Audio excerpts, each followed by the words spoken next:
వంతు సేవని ఏదో కొంత చేయడానికి మన వికాస తరంగిణి సిద్ధపడితే ఆ కార్యక్రమం దృష్ట్యా ఇప్పుడు ఈ గ్రామానికి మీ అందరినీ చూడడానికి రావడం జరిగింది.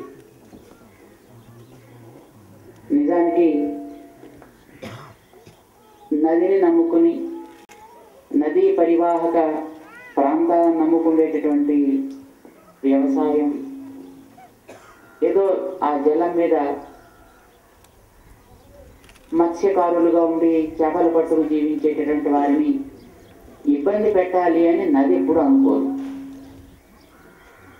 ఇందాక మనవాడు చెప్పినట్టుగా నదికి కోపం రాలేదు, ఎవరో చేసినటువంటి ఏదో రకాలైనటువంటి చికాకుల వల్ల ఈ రకమైనటువంటి ఉపద్రవాలు అప్పుడప్పుడు వస్తుంటాయి. మనిషికి శరీరం అంటూ ఉన్నప్పుడు ఏదో అప్పుడప్పుడు కాస్త జలుబు చేస్తుంది, తల నొప్పి వస్తుంది, కడుపు నొప్పి వస్తుంది.